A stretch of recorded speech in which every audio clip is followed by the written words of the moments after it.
I mean, that's just kind of a little. So your brain is very good at doing things in your subconscious. So you have this molecular level memory. You've got all this data coming at you through your sensors. Here's an interesting thing. Here's why we're not in a simulation. Ooh, taking the word. You've done this like 3 times today. You're taking the words out of my mouth. Or I gotta get Riz Verk next to you now. But why biology is not computable? Let's just imagine that let's just assume that biology is pretty good at putting memories in our brains, and the memories are pretty much a molecular resolution. That means there's individual atoms in my brain that I remember when when I blew up my train set and things like this. Yeah. These are molecules in my brain. I have memories in my brain. These are molecules. Yes. Okay. Now, probably every time I replay that memory, it destroys the molecule. I have to remake it again. So maybe the train is a bit changed in color and shape and shit, right? But I did connect it to the mains. That thing. As long as that's true. If it's not, you're out of here. Yeah. How do we validate that?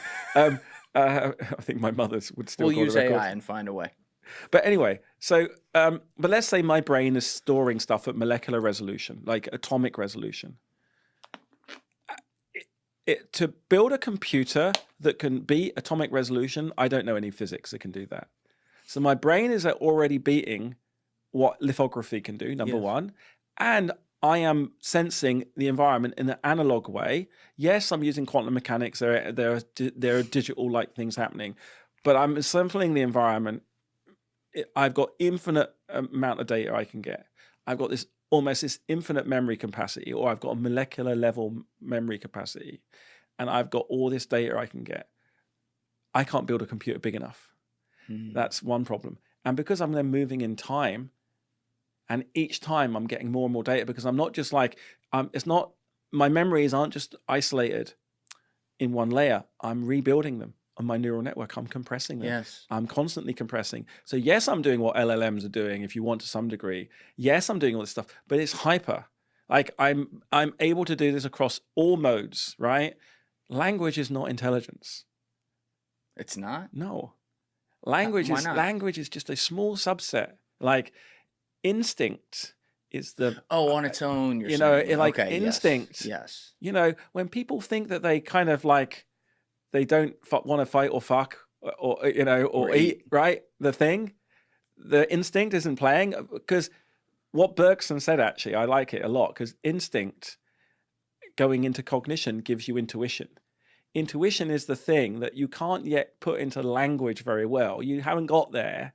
But you've got this thing, right? It's like this, again, if you're making music or you're doing art or you're doing math. One of the reasons I was in the stupid class for math is I never wrote any math down. I was quite good at combinatorial math. I was quite good at algebra, but I did it all in my head. And I knew when it was right because I got emotional. You got emotional. Yeah, when I do math now, it's very emotional. So it's kind of weird. Like everyone's like, "You're sad." I'm like, "Yeah, I'm just working on something." And they're like, "What?" I was like, "I think I've solved it." It could be different emotions. You're saying. Yeah. So basically, when I'm pretty, I feel my mathematics emotionally. So when I'm solving a problem, I get it's almost like a depression episode. But I'm like, I'm solving the problem. And then I have to wait for my subconscious to give me the problem. It makes sense. It's like a musician writing a great song. But it's batshit, right? Doing it. It's batshit, and it's annoying because I look like a complete idiot to everybody, because they're like, Lee doesn't know what he's talking about. You know what? Oh, there's the equation. Okay. Huh. And I mean, that's just kind of a little. So your brain is very good at doing things in your subconscious. So you have this molecular level memory. You've got all this data coming at you through your sensors. You have emotions which tell you when emotions help you understand your expectation values. When things that you weren't expecting happen and they're good, you have positive emotions. When things you weren't expecting are bad, you have negative emotions. That's right. And it's about your environment, the information. So this is why the brain is not simulatable on a computer. And this is also why reality is not simulatable on a computer either, because the resource required. So there's two problems. First of all, the resource required is enormous. And the second problem is like, well, what is the layer on which the simulation is instantiated upon? Where is the simulation for the simulation? And then it becomes an infinite regression. infinite regress. But they could and Riz talked about this, like the computing power you would need. They could go to new layers that we can't nonsense because it's not falsifiable. And if it's not falsifiable, it's not science. We're into religion. The simulation hypothesis is a religious hypothesis. Well, wouldn't it be falsifiable if there were proof that the multiverse exists? If we could develop proof of that, couldn't it now become hypothetically? I don't even know how that segues in there, but no. Here's how. All right, so like Brian Keating was spending his life trying to find whether or not the universe was inflationary. Famously, it was not something that he thought he was actually looking at. It turned out to be like universal dust. But if he had proven that the universe was inflationary, he could therefore most likely prove that there is a multiverse that exists. So when I say no, we don't. That doesn't follow. That's just why doesn't he that was just follow? making that up to sound good.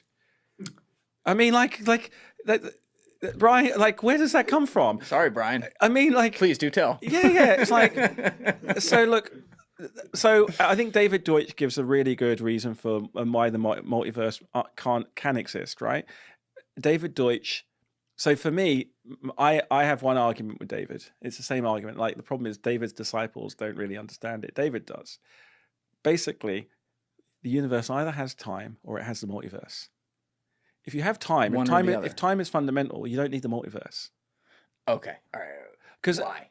Well, because basically the multiverse is like everything present everywhere all at once, and you just take a line through that multiverse, right? It's like right now there could be a dinosaur walking through this room on a different transition. Yeah, but the reason for the ontology that created the multiverse was this requirement that you have the Schrödinger equation. Yes. The wave function describes the universe. It doesn't describe the universe, it is the universe.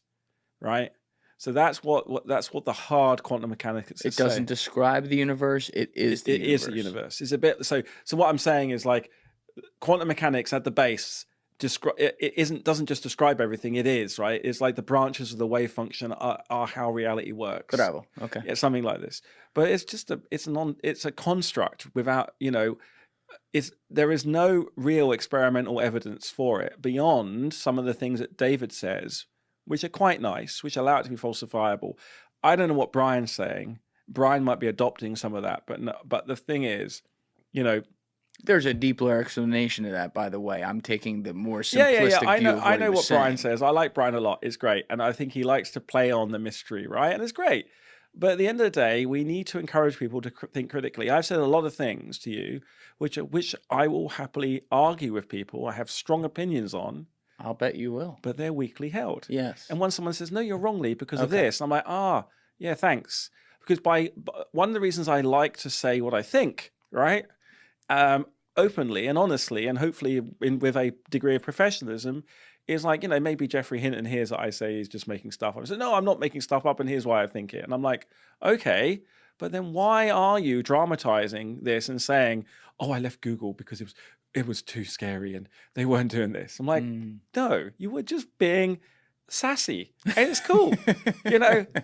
Being sassy is fine. We're all sassy occasionally, but I think we have to be principled about it. We have to.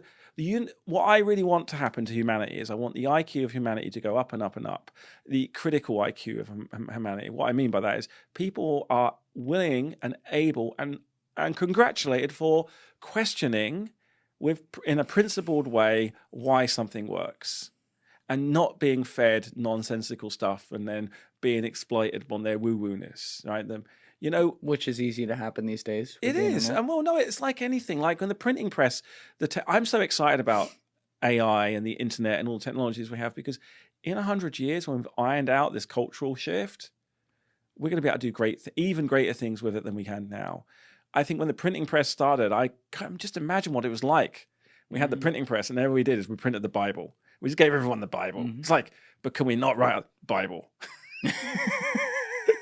It's like, okay, thanks for that. This is greatest technology, Bible. So that's what we're doing right now with the internet and then AI. It's like, we can have this, nonsense. And so I think that... Interesting.